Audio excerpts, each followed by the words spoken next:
नमस्कार दोस्तों, एक बार फिर से स्वागत है आपका आपके अपने चैनल इंडियन नर्सिंग क्लासेस में। आज हम एक इम्पोर्टेंट टॉपिक नर्सिंग रिसर्च पर चर्चा करेंगे।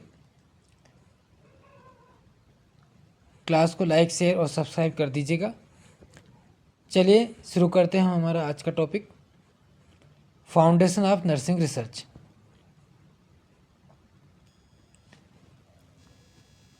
फाउंडेशन ऑफ नर्सिंग रिसर्च या फंडामेंटल ऑफ नर्सिंग रिसर्च। सबसे पहले देखते हैं रिसर्च क्या होता है। तो रिसर्च वर्ड जो है वो एक फ्रेंच टर्म्स रिसर्चर से बना है, जो कि एक कंपाउंड वर्ड है, जो कि री और search. Re means verb, re means once again, और search means look for something, और examine closely and carefully to look for some information, for test and to try or to prove. जो research है वो एक French word से बना है, रिसर्चियर word से। ये कंपाउंड वर्ड से, जिसका मतलब होता है, री का मतलब होता है वंस अगेन, दोबारा, और सर्च का मतलब होता है किसी चीज़ को बहुत बारीकी से एग्जामिन करना, केयरफुली उसको देखना, किसी इन्फॉर्मेशन को प्राप्त करने के लिए उसका टेस्ट करना, ट्राई करना और उसको प्रूफ करना, रिसर्च कहलाता है। अब देखते हैं नर्सिंग रिसर्च क्या होता है। तो यही जो रिसर्च अगर नर्सिंग फील्ड में किया जाए तो उसे नर्सिंग रिसर्च कहेंगे। जैसे कि नर्सिंग रिसर्च को डिफाइन कर सकते हैं, systematic inquiry to develop knowledge about issues of important to the nursing profession. एक सिस्टमेटिक इंक्वायरी नॉलेज को डेवलप करने के लिए, जो कि नर्सिंग प्रोफेशन के इश्यूज के लिए इम्पोर्टेंट होती है, उसे रिसर्च कहते हैं। या research essentially it is problem solving process. Research जो है प्रॉब्लम सॉल्विंग प्रोसेस है, a systematic intensive directed towards full scientific knowledge of subject studies. ये एक फुली साइंटिफिक नॉलेज, एक सिस्टमेटिक और फुली साइंटिफिक नॉलेज है किसी भी सब्जेक्ट स्टडीज़ का। और nursing research is defined as a systematic search. Nursing research क्या है? एक सिस्टमेटिक सर्च है for knowledge issues are important to nursing. उन इश्यूज के नॉलेज के लिए जो नर्सिंग के लिए इम्पोर्टेंट है, उनके लिए एक सिस्टमेटिक सर्च है, जिसे नर्सिंग रिसर्च कहते हैं। कुल मिला के जो भी नर्सिंग के इश्यूज हैं उनके बारे में स्टडी करना, उसको कहते हैं nursing research. Purpose of nursing research. Nursing research की क्या पर्पस है? तो नर्सिंग रिसर्च की पर्पस है पेशेंट केयर को इम्प्रूव करना, नर्सिंग प्रोफेशन को स्ट्रेंथन करना, और नर्सिंग प्रोफेशन में न्यू इंटरवेंशन करना, और एविडेंस बेस्ड प्रैक्टिस को प्रमोट करना। एविडेंस बेस्ड प्रैक्टिस मतलब हम जो भी चीज़ कर रहे हैं उसका कोई एविडेंस होना चाहिए, उसका कोई कारण होना चाहिए, पुख्ता प्रूव्ड कारण, प्रूव्ड रीज़न होना चाहिए किसी भी चीज़ का करने का।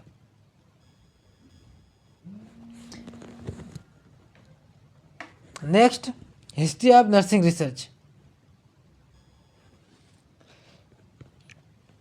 Florence Nightingale era. Florence Nightingale era में नर्सिंग रिसर्च की स्टार्टिंग हुई थी, जब क्रिमियन वार के दौरान फ्लोरेंस नाइटिंगेल ने जो सोल्जर्स वगैरह था उनके जो डेटा था उनको स्टैटिस्टिकली इकट्ठा किया और मेज़र किया प्रॉपर तरीके से, तब से नर्सिंग रिसर्च की स्टार्टिंग हुई। Growth in mid 20th century. 20th century में इसकी ग्रोथ हुई। 1950 के बाद में नर्सिंग रिसर्च में इम्प्रूवमेंट होने लगे।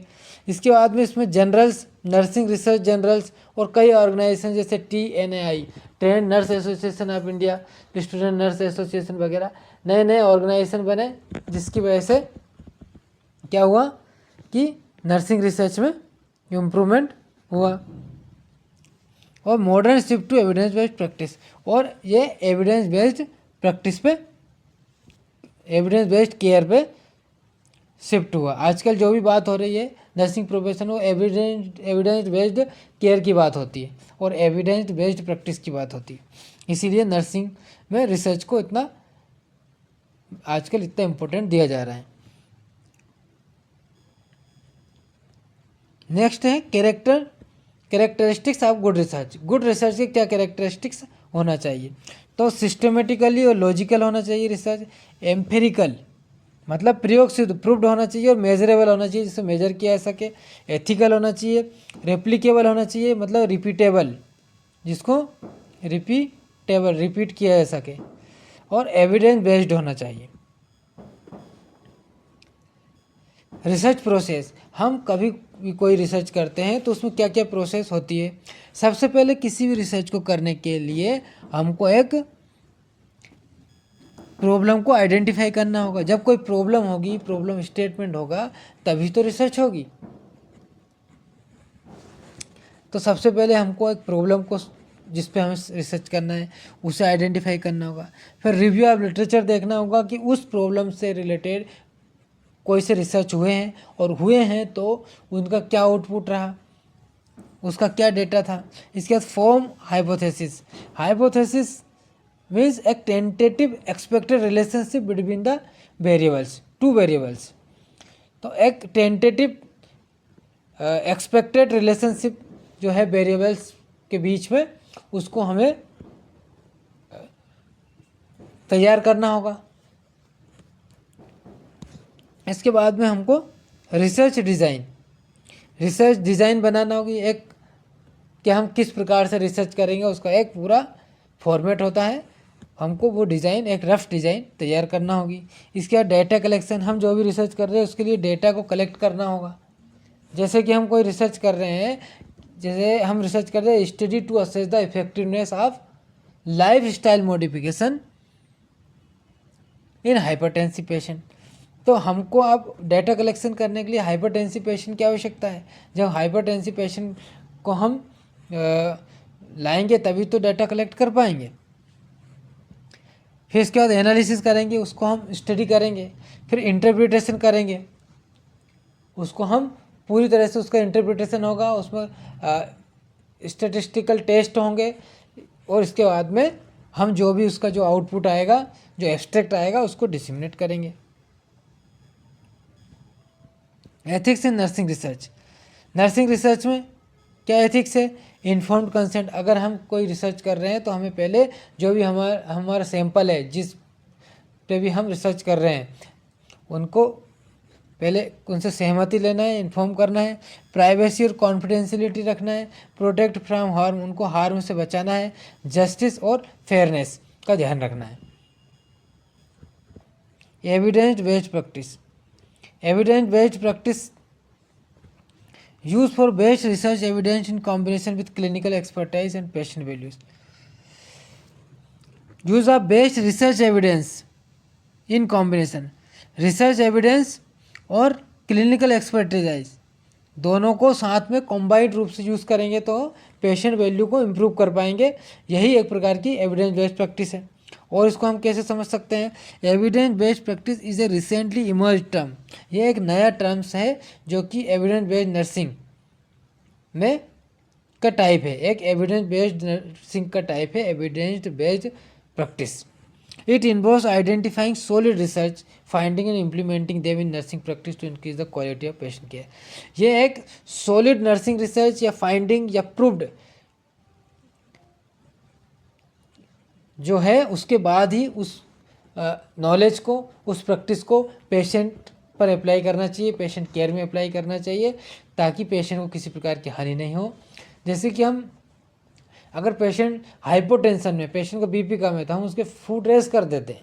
तो फूड रेस क्यों कर देते हैं? उसका कोई एविडेंस होना चाहिए, क्योंकि हाइपरटेंशन में ब्रेन को ब्लड सप्लाई कम होगी, फूड रेस करने से ब्लड सप्लाई ब्रेन की बढ़ जाएगी। तो ऐसा कोई एविडेंस होना चाहिए। Next, terminology. अब रिसर्च में कुछ ऐसे टर्म्स हैं उनको देखते हैं हम इंपॉर्टेंट टर्म्स। जैसे एब्स्ट्रैक्ट, तो एब्स्ट्रैक्ट का मतलब है clear concise summary of study that communicate the essential information about the study. In research journals it is usually located at the beginning of articles. जो रिसर्च होता है उसमें कॉन्साइज समरी, जो स्टडी होती है उसकी जो भी इंफॉर्मेशन होगी उसको हम जो है जनरली ये रिसर्च जर्नल्स में हम प्रकाशित करते हैं। तो ये जो है उसके स्टार्टिंग में हम एक आर्टिकल के रूप में देते हैं, मतलब जो पूरी रिसर्च का एब्स्ट्रैक्ट क्या निकला, उसका आउटपुट क्या निकला। नेक्स्ट है डेटा, यूनिट्स ऑफ इंफॉर्मेशन और any statistics, facts, figures, journals, material, evidence और knowledge collected during the course of the study. किसी भी रिसर्च स्टडी के दौरान कोई इन्फॉर्मेशन, कोई स्टैटिस्टिकल फैक्ट या कोई फिगर या जनरल मटेरियल, एविडेंस या नॉलेज, किसी प्रकार की कोई भी इन्फॉर्मेशन जो भी कलेक्ट हम ड्यूरिंग स्टडी करते हैं उससे कहते हैं डेटा। नेक्स्ट है वेरिएबल्स। वेरिएबल्स एट्रीब्यूट्स और कैरेक्टरिस्टिक्स। ये एक एट्रीब्यूट्स या कैरेक्टर होते हैं जो कि एक से ज़्यादा हो सकते हैं, such as height and weight. और अदर वर्ड्स में बोले तो variables are qualities, quantities, properties और कैरेक्टरिस्टिक्स ऑफ द पीपल हो सकते हैं, थिंग्स और the situation that change are vary. कोई चीज़ हो सकती है, कोई सिचुएशन हो सकती है जो कि किसी जो कि रिजल्ट को वेरी कर सकता है, उसको वेरिएबल्स कहते हैं।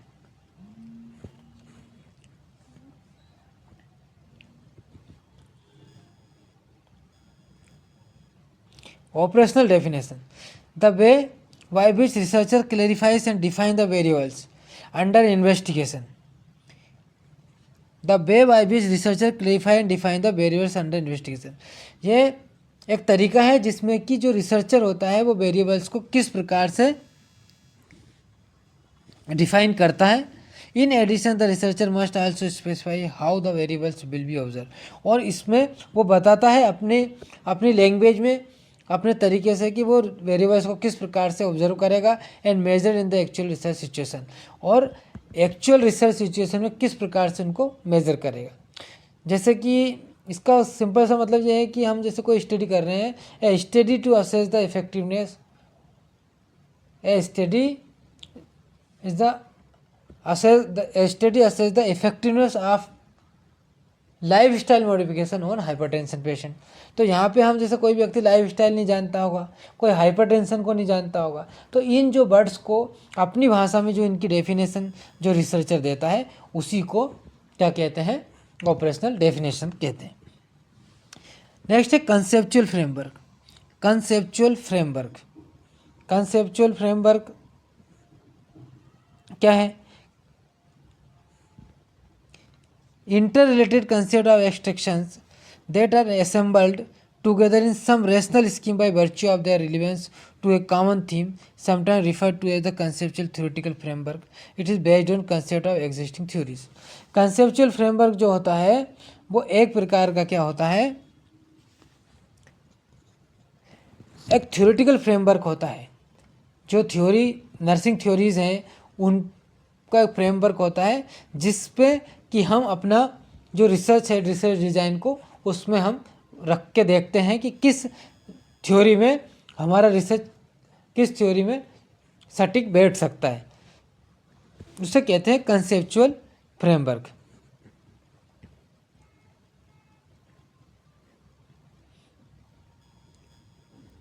Next, assumption.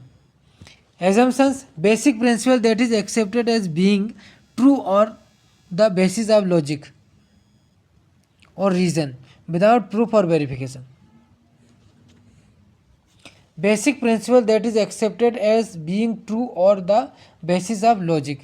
ये एक बेसिक प्रिंसिपल है जो कि जनरली एक्सेप्ट किया जाता है किसी लॉजिक या किसी रीज़न के आधार पर, उसका कोई प्रूफ या वेरिफिकेशन नहीं होता, उसे एसम्पशन कहते हैं। हाइपोथेसिस, हाइपोथेसिस अभी अपन ने अभी देखा था, a statement of the predicted relationship between two or more variables in research study and educated or calculated guess by the researcher. जो रिसर्चर के द्वारा टू या दो से अधिक वेरिएबल्स के बीच में जो रिलेशनशिप प्रेडिक्ट करता है रिसर्चर, उसे हाइपोथेसिस कहते हैं।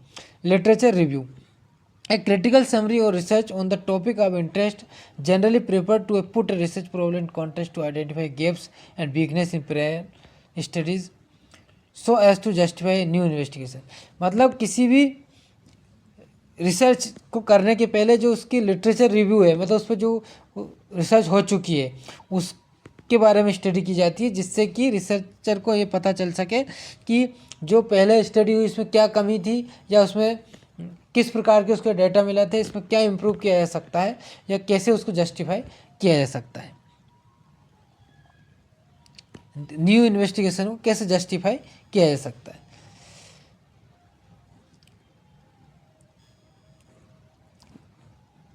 Limitations.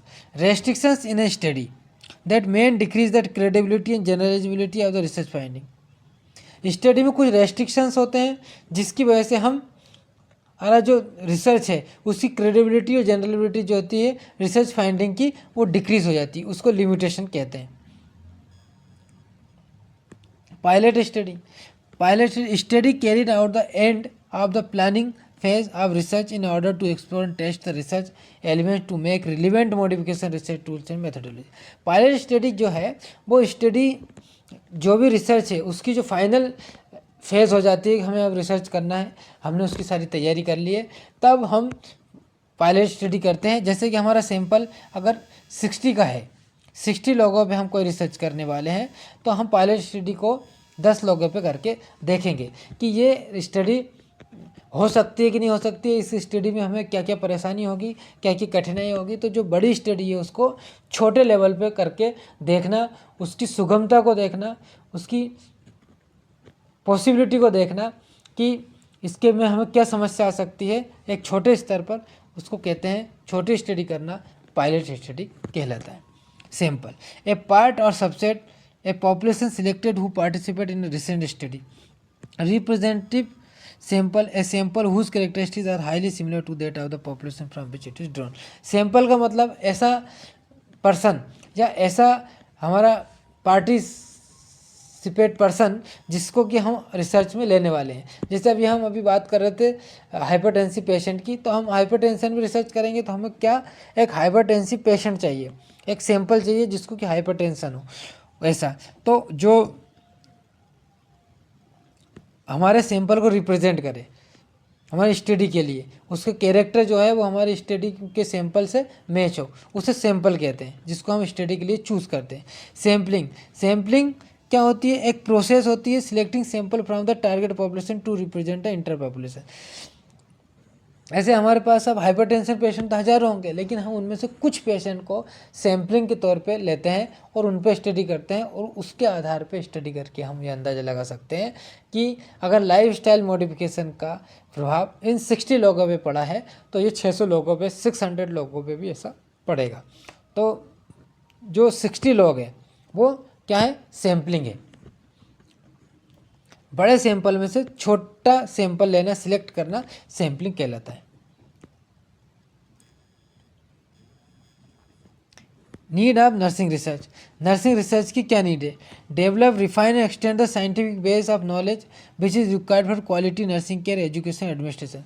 नर्सिंग रिसर्च को क्या है कि एक साइंटिफिक बेस है, नॉलेज को डेवलप करना जो कि नर्सिंग केयर को इम्प्रूव कर सके, नर्सिंग एजुकेशन के लिए इम्प्रूव कर सके, और नर्सिंग एडमिनिस्ट्रेशन में इम्प्रूव कर सके, और उसकी क्वालिटी को इम्प्रूव करने के लिए जो रिक्वायरमेंट है nursing research, nursing education, nursing care और नर्सिंग एडमिनिस्ट्रेशन के लिए बहुत इम्पोर्टेंट होता है, ताकि इनकी क्वालिटी को इम्प्रूव किया जा सके। Enhance the body of professional knowledge in nursing के प्रोफेशनल नॉलेज को इम्प्रूव करना, provide foundation for evidence based nursing practice, help in nursing evidence based nursing practice को फाउंडेशन प्रदान करने के लिए, help in expansion of knowledge which is essential food continued growth of nursing profession. Nursing profession की essential growth के लिए क्या, nursing research आवश्यक है। Refine and eliminate old knowledge को रिफाइन करना, और उसमें कोई कमी है तो उसको इम्प्रूव करना, या कोई उसमें कोई ऐसी गलती है तो उसको हटाना। इस सब के लिए नर्सिंग रिसर्च करना बहुत ज़्यादा ज़रूरी है, और नए अचीवमेंट को और डिज़ायर्ड आउटकम को प्राप्त करने के लिए नर्सिंग रिसर्च की बहुत आवश्यकता है। कंक्लूजन, इन सारी स्टडी का कंक्लूजन क्या है कि nursing research help build professional knowledge and improve patient outcomes. Nursing research जो है वो प्रोफेशनल नॉलेज को बढ़ाता है और जो है पेशेंट केयर के आउटकम को इम्प्रूव करता है। Thank you.